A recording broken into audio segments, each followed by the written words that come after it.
Buenas tardes. El objetivo de este video es mostrar la estadística desde rasgos generales a los conceptos más fundamentales de esta disciplina. Cabe señalar que la estadística, ¿qué es? Es un método científico. ¿En qué consiste este método científico? Recopilar, informar, obtener datos para transformarlos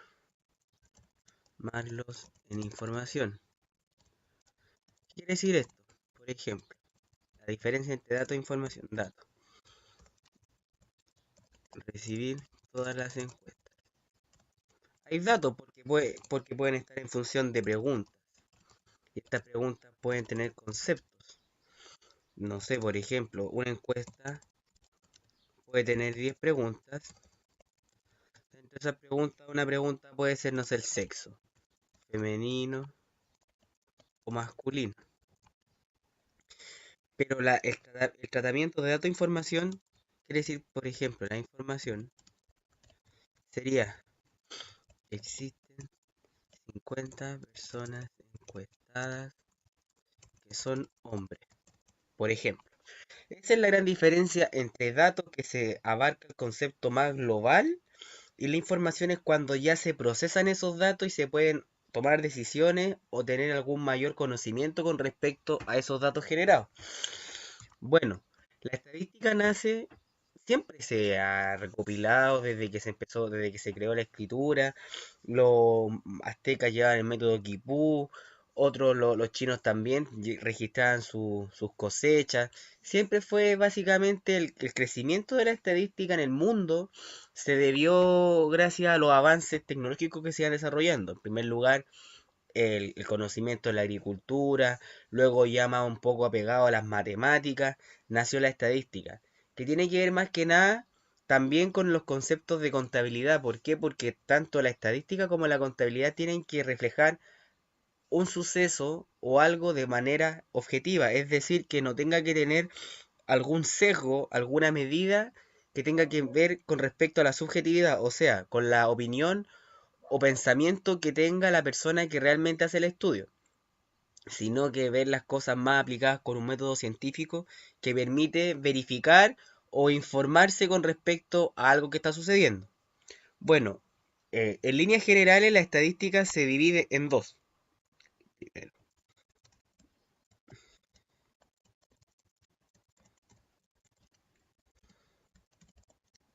estas son medidas más que nada descriptivas con respecto a un total de una población, o sea, a un N.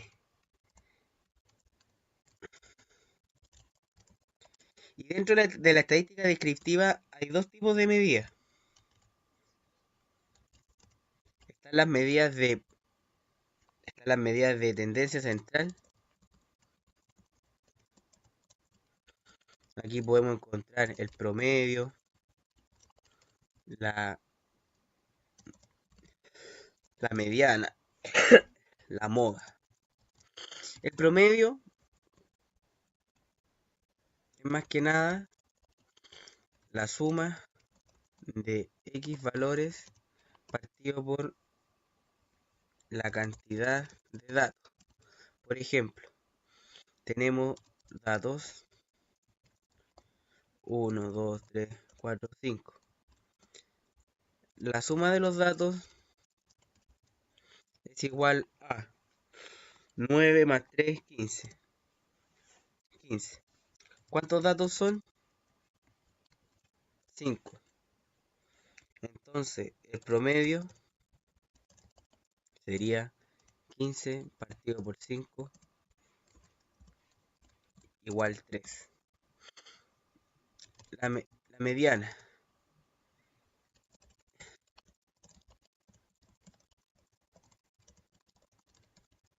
Por ejemplo, si el set de datos es impar, la mediana es conocida. Por ejemplo, tengo datos, tengo 1, 2 y 3. En este caso la mediana sería 2. Cabe señalar que siempre los datos se tienen que ordenar. Los datos siempre se deben ordenar. ¿Por qué? Porque, por ejemplo, pueden estar los datos así. Y puedo decir, ya, ¿sabéis qué? La mediana es 3, pero no. Porque se debe ordenar, y luego se da el formato necesario. En este caso el formato es de mediana. Ya. Y la moda, y si el set de datos es par, se deben tomar los dos datos centrales y dividir por 2. Luego de ordenar los datos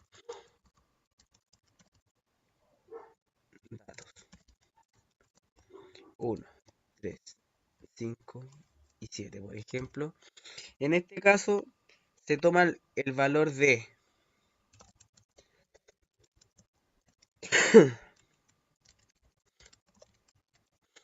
3 más 5 dividido por 2. Y cabe señalar que aquí tiene que haber un paréntesis. ¿Por qué? Porque si no estaría tomando el 5, lo dividiría por 2 y no se tiene que hacer eso. Por tanto, la mediana de estos datos sería 4. La moda.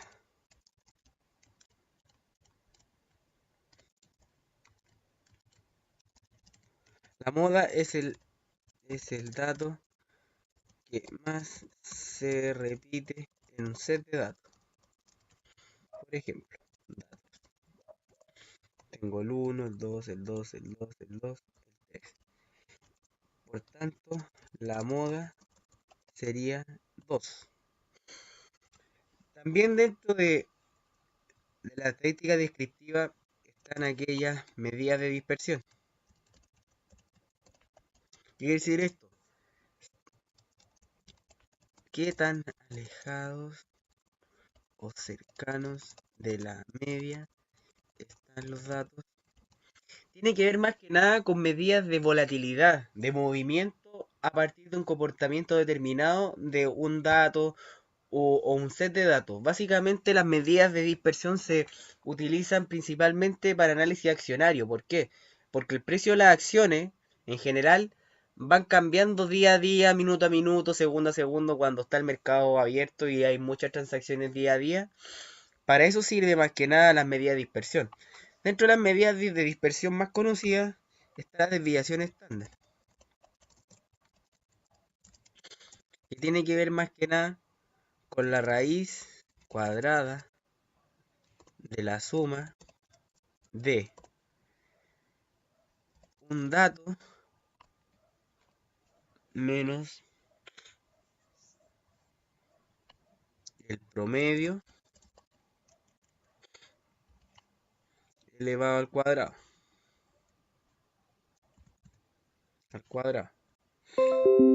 También se puede tomar esa desviación como dato individual en ese caso. En ese caso sería así, promedio de los datos.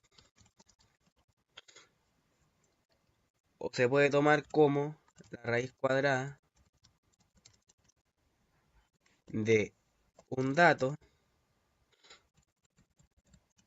raíz cuadrada de la suma, un dato menos promedio de los datos elevado al cuadrado. Por tanto, la desviación estándar es saber cuánto varía un dato o qué tan alejado está un dato con respecto al promedio de los datos. Por ejemplo, si la desviación estándar es mayor al promedio, significa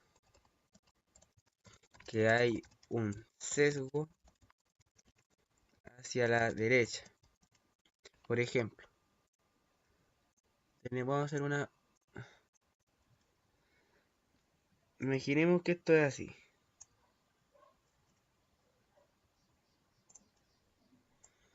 Queda así. Y el promedio justo se coloca acá. Justo ahí. Pero la desviación estándar del dato con respecto al set de datos o la desviación estándar en general se ubica acá. Quiere decir que la volatilidad que hay de ese set de datos elegido hace que realmente la volatilidad sea mayor al promedio. O sea, que el promedio sirve como una medida de tendencia central, pero la desviación estándar sirve básicamente para ver cuánto movimiento ha habido con respecto a esos datos tomados. Por eso se utiliza más que nada para análisis accionario, escenario o medidas de riesgo, básicamente. También dentro de las medidas de dispersión está la covarianza, que es la suma entre un dato, la suma datos menos promedio datos multiplicado suma otros datos promedio otros datos. Tiene que ver más que nada la covarianza con una relación lineal que exista entre varios sets de datos. También la covarianza se utiliza como una medida, por ejemplo, en el cálculo del beta en las acciones. ¿Por qué? Porque toma como un X una acción o un índice y toma como un Y una acción o un índice. Aquí es irrelevante la colocación de los datos. ¿Por qué? Porque al multiplicar el resultado va a dar lo mismo. Si coloco 2 por 1, va a ser lo mismo que 1 por 2. La multiplicación no altera el resultado. Eso es más que nada la covarianza. Ya después, dentro de acá se puede también calcular el R cuadrado. Se puede calcular también el error cuadrático medio.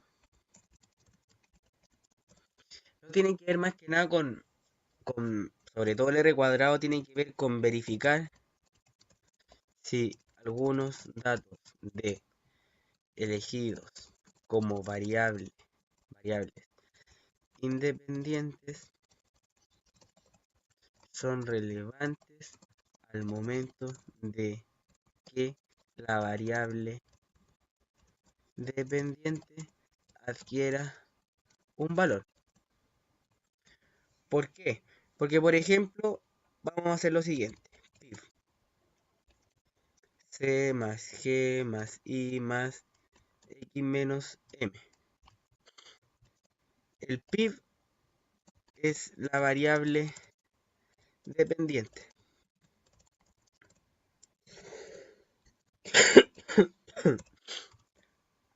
Todas las que están hacia la derecha son independientes.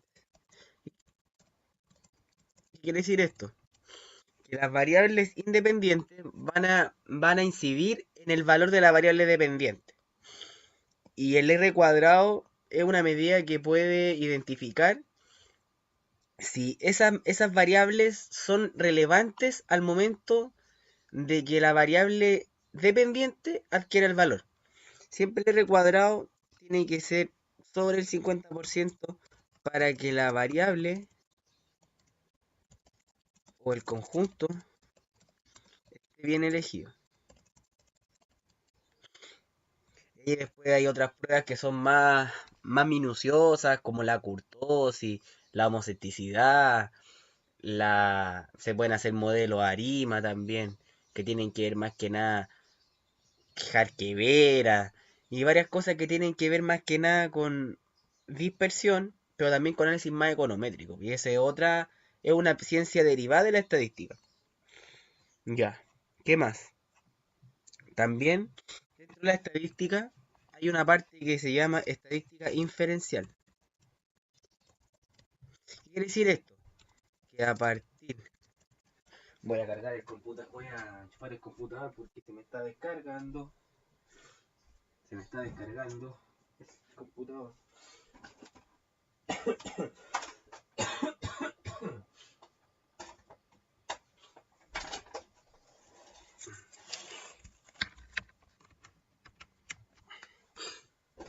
Que a partir de una muestra se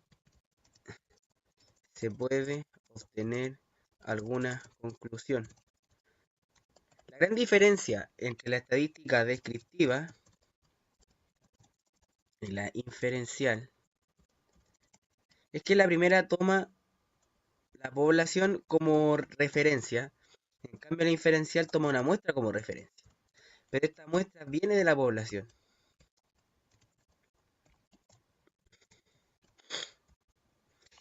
La estadística inferencial básicamente se muestras a partir de un n. Vamos a decir que la población es igual a n grande, muestras es igual a n chico, y estas muestras tienen que estar validadas. Hay varios modelos para poder hacerlo, para poder generar hipótesis. Por ejemplo, se tiene una población de tamaño 300. A partir del análisis de obtener una muestra con un 95% de nivel de confianza,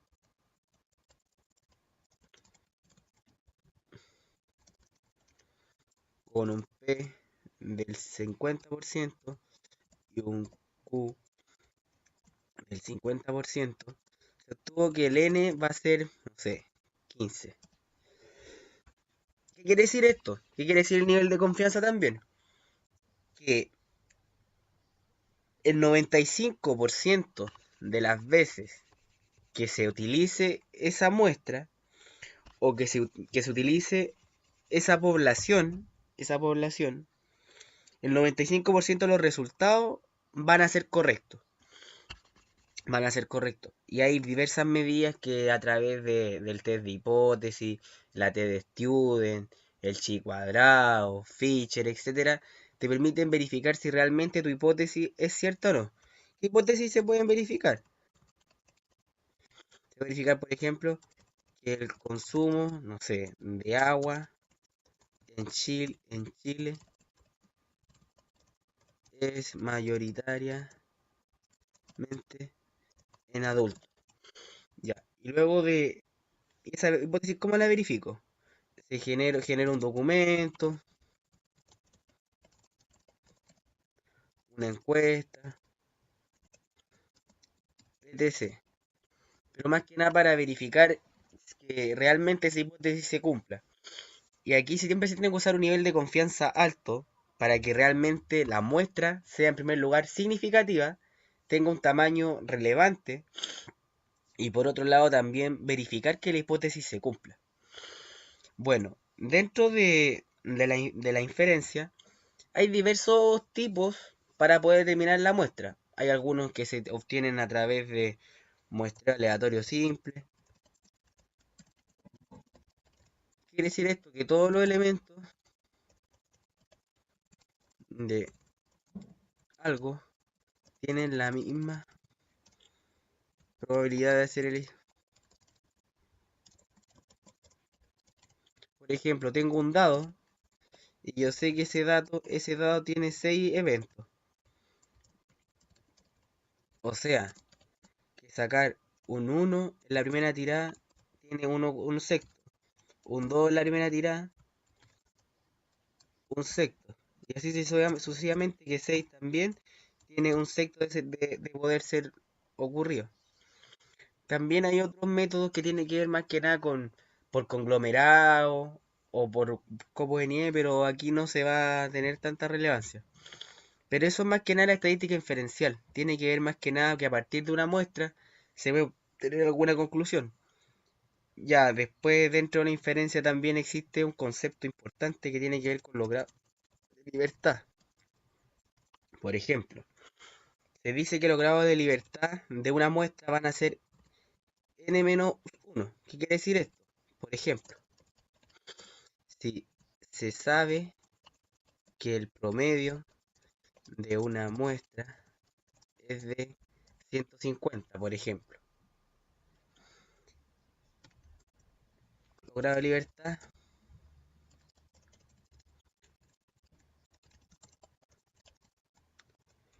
¿por qué son n-1? Porque se sabe que esa muestra contiene 10, por ejemplo, y n igual a 10, menos 1, ¿por qué? Porque los 9 anteriores pueden tomar cualquier valor, pero el décimo está en función de los 9 anteriores. Por tanto, este décimo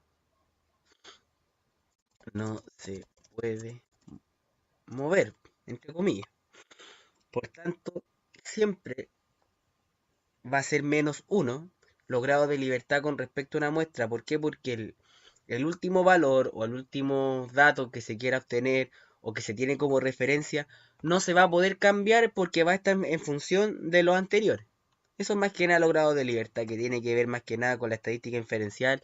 Y ya después cuando se calculan los indicadores de dispersión u otro indicador relevante, es una muestra súper importante del uso y también la abstracción que tiene que tener la mente con respecto a por qué pasan esas cosas. Ya más adelante se van a hacer ejercicios que tienen que ver más que nada con árboles de decisión y cosas más de probabilidad que también tiene que ver la estadística, pero la estadística a grandes rasgos tiene que ver con dos ramas. La estadística descriptiva, que tiene que ver más que nada con uno total de una población, y la inferencial a partir de una muestra obtenida de una población, cotejar cierta hipótesis y validarlas a través de test específicos que permitan verificar si realmente esa hipótesis es cierta o es falsa. Eso sería ideal el video.